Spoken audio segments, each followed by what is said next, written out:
Hello everybody, welcome to another daily dose of gaming news and all that good stuff. And as always, I also publish on Rumble extra help for Patreon, and I'm on the socials here and I tweet anything that caught my attention. So we got some interesting news, some worrying news to a certain point, but first we got the Navi 30s SQs. They're already been all on. I mentioned this yesterday with the leak of the 7800 XT thing here. Seems that there's some differences from the pictured dies on, I don't remember when, it's like a show thing that happened, and the fact that this is the final presentation here. Some differences here and there, but nothing major here. Again, I don't think the Navi 32 is like the best one. The fact that they basically screw the pooch to a certain degree on the naming scheme, and the fact that the performances comparatively basically from the previous generation doesn't add up too much in terms of performance through generation. But still, again, let's see and wait how the 7800 XT performs and what price did it come, because we don't have any price with the specs leaks from Power Caller. But yeah, we'll see how it goes. Again, it's not the best news, the fact that the 7800 XT is Navi 32, and how the Navi 32, like, I think this is the full die unlocked in terms of compute units and everything, and so how it will translate in terms of performance in gaming. We'll see. I'll wait again for the reviews to come out and see if there is any worth buying this GPU. There has been also some rumors regarding AMD, the RDNA4 GPU series, so the next gen. Supposedly there is some rumors that have been going to be launched supposedly by the end of next year. There is also some rumors coming out the RDNA 3.5, so the Navi for 3 Plus, or I don't know how they're going about it. But regarding the next gen, supposedly they are basically cancelling the dies, the 31 and the 32.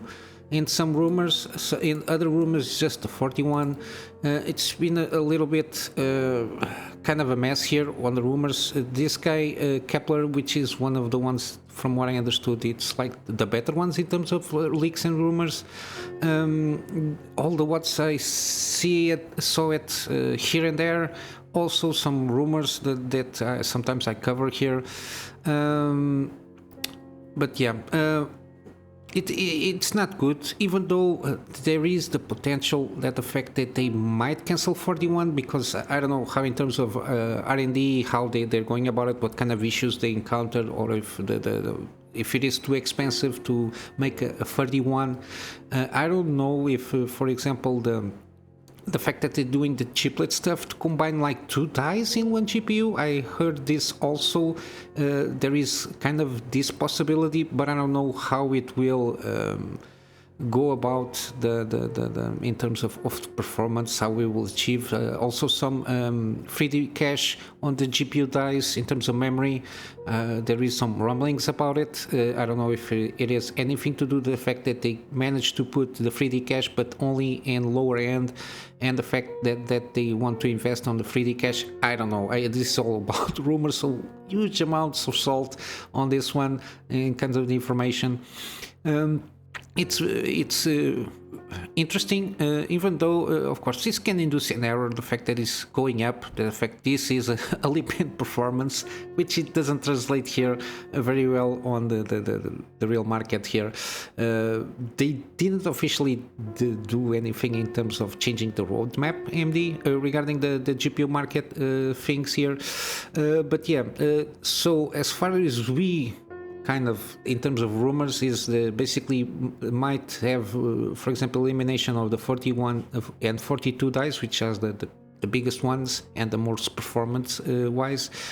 They might want to get back to I don't know, to the drawing board and this generation, because Navi 30, the RDNA3 didn't have the huge leaps that had between Navi RDNA1 and RDNA2. There was a huge amount of leap in terms of performance. The 6800 XT, even 6950s, we see this kind of performance in like almost the higher ends. There is like not huge amounts of gains from RDNA2 to 3.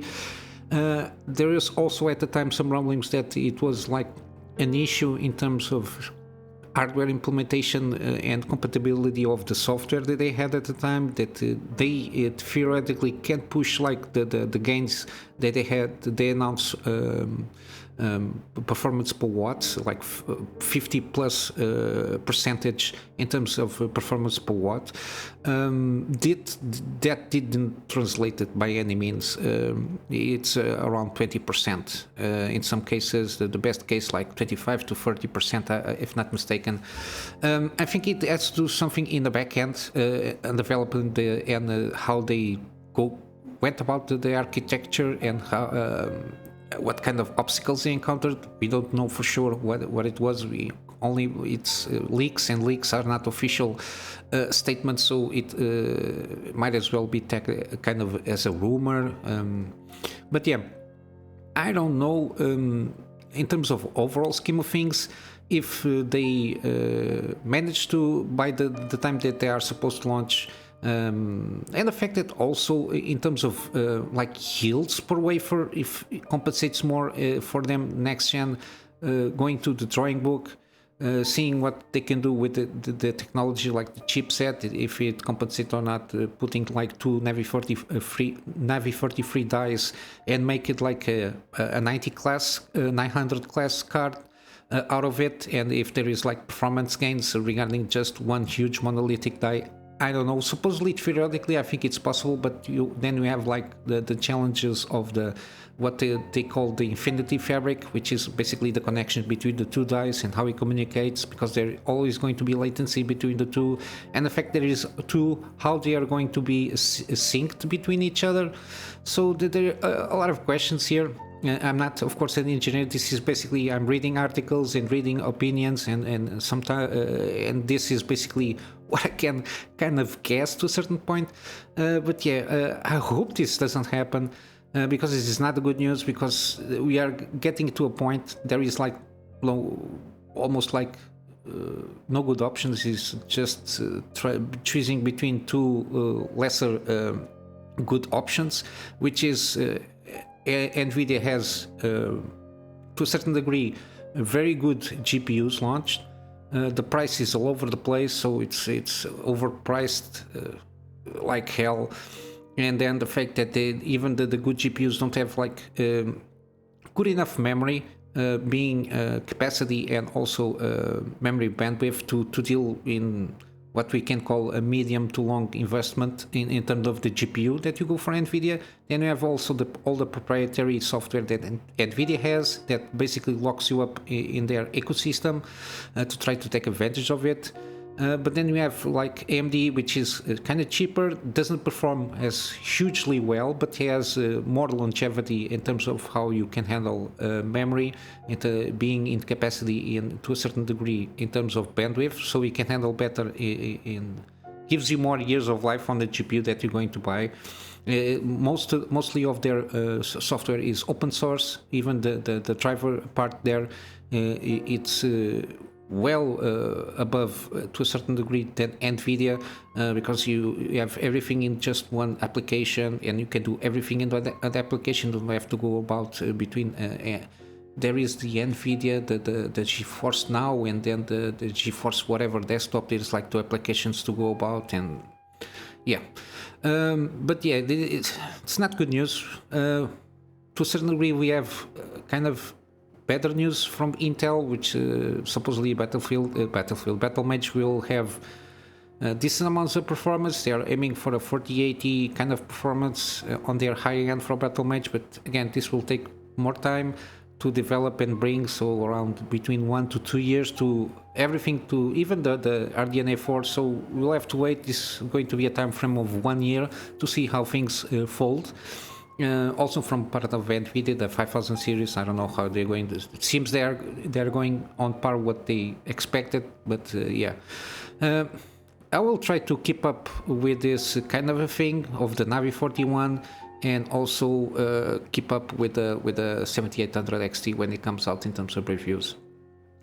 Also, regarding, I was talking about Intel, there is the Embree kind of system framework. I think delivers massive boost in ray tracing performance for ARC GPUs. This is more in part with the productivity works that work with ray tracing. I'm not sure how it can be translated like game performance, but the fact that they managed to surpass to a certain point NVIDIA in this case, and the fact that it's like an open library, so it's open source code, everybody can participate and tweak and improve on it. It will come out, it's like the 4.2 version, but yeah, it seems that it might be applicable to a certain point to games, even though all the graphs here that we are seeing is productivity works. So I'm not sure, and this is for FPSs, but it's basically just productivity kind of benchmark tools, I think, or something to that effect. But yeah, I hope this can be translated to games to a certain degree. But yeah, it's good to see they are doing some strives in terms of how they're going about this, Intel, because we really need competition because when you have competition, every competitor will try to push themselves a little bit better to deliver better and more competitive products. In this case, GPU stuff, and it will, in the long term, will benefit the consumer, which is us. But yeah, we'll see how it goes. Again, I'm not sure how it can be translated to gaming. This thing with ray tracing, I suppose it can in the near future, because this is like a framework. It's like the CUDA stuff. So I assume it will be translated in gaming. To take a little bit of a turn, we got some interesting news. The China Customs novel continues. This time it was in a hidden car. They managed to snag and catch around 847 CPUs, 900 memory sticks, and around 10 SSDs, which is a lot. It was in the hidden compartment of the car. It was like a box that they basically ordered the car to compartmentalize that, and of course they have on this is between Macau and mainland China border. They have like the thermal imaging to scan the cars and everything, and of course it always get caught, but for sure there is a lot of more people trying to do this, and for sure there is always one or two that go through the net of the customs there. But yeah, as you can see, it's a lot of stuff here, and the sad thing is this will be disposed of, so it's not going to even be like apprehended or like taken advantage of this material. Supposedly it's going to be for disposed, so it's going to the garbage to a certain point, mainly because this is I think legally it's considered counterfeit goods. So it's like when you have like the drug stuff, they just burn everything, and I assume this is going to happen the same here, which is a shame. I think at least they could take advantage of this and put it on use for themselves, but I don't think it's going to happen. And then again, and from China Customs, a man trying to smuggle 68 iPhones taped to his body, which is never a good idea. Of course, he got caught walking funny. As you can see, a huge bulge here on the legs, and you can imagine the rest of the body, how it is with 68 iPhones taped around. And of course, taking into account that they are making the assumption of the lower end of iPhone Pro, it worth almost $70K dollars in and iPhones taped to his body. Again, funny stories. It's one of those. And I'm going to wrap up with some gaming deals. We still have some The Witcher Wild Hunt. We have still 1 day, excellent deal, $15 plus all the mods that you can put it on there. But the base game with the expansions, this is a complete edition, of course. It's well worth playing. I played, I don't know, 5 times already. Full, I think 2 before the DLC came out, then 1 with the Hearts of Stone, then I completed another one with oh my god, which one? The other one, oh my god, Blood and Wine expansion, and then I completed another one with some mods. I think it's until now that's my playthrough with Witcher. It's one of those that it's like every 2 years you just play it through. I think it's well worth it. It's a benchmark in terms of action RPGs to a certain degree. Also, you can continue with the Atomic Heart deal. Again, you can download the demo, see if it is for you, till the 7th of August, around 2 days until this ends. I think the premium edition is well worth it. So the entire game for the price of the base game with all the DLC, they launched like 2 or 3 days ago, the Annihilation Instinct, which is like one of those basement kind of labs there. I think, again, it's one of those that seems pretty good. It's not an easy game, very Bioshock influence, but almost to a certain degree, kind of a hint of a Dark Souls-y kind of difficulty style there. But yeah, seems pretty good. It's one of those that I really want to try out. We are still with Prey deal here till the 16th, which is when the QuakeCom sale ends. Again, this is a very underrated game. I really advise you to pick up this game. It's for cheap, $10. I think the digital looks well worth it. The DLC there, he's very good on par with the main game. Just $10 for this game. It's a very good immersive sim. If you don't know the story ends in a good twist there. There is a plot twist. There is several ways you can end the game earlier than what kind of the developers intended for. There is several ways of ending the game. But yeah, it's very good, very immersive, and one of those that I really enjoy playing. And we are going to wrap up with some Wolfenstein. We got the Old Blood, the Wolfenstein The New Order, which is the sequel, and then the second Wolfenstein 2, The New Colossus. They are all around 75 to 85% off. There is 85% here for the second one, and then we have a package which is the Young Blood and The New Order, the 2-pack here, which is like only $7 for the 2 games, and they are very good. At least the Wolfenstein The New Order, I really enjoy it. I made a video series on it. It's one of the first series that I made on my channel, and yeah, I was willing to try out also the Old Blood, which came out afterwards, and also I'm very interested in trying out Wolfenstein 2, The New Colossus. Seems there is a lot of twists on the story, but yeah. This is the gaming deals for today, and I'm going to wrap up with my GoGetFundMe for me to upgrade my PC to get better, more content from my private clients and start doing some video stuff for them, besides the written content that I'm working for them, and of course my free spare time, doing daily videos with better quality, also doing some scripted content for some deep dives, resume my gameplay series, and possibly do some live streams in the future. And with all that said, guys, I hope you have a wonderful day, and I'll see you in the next one. So till then, Kunamy Master out.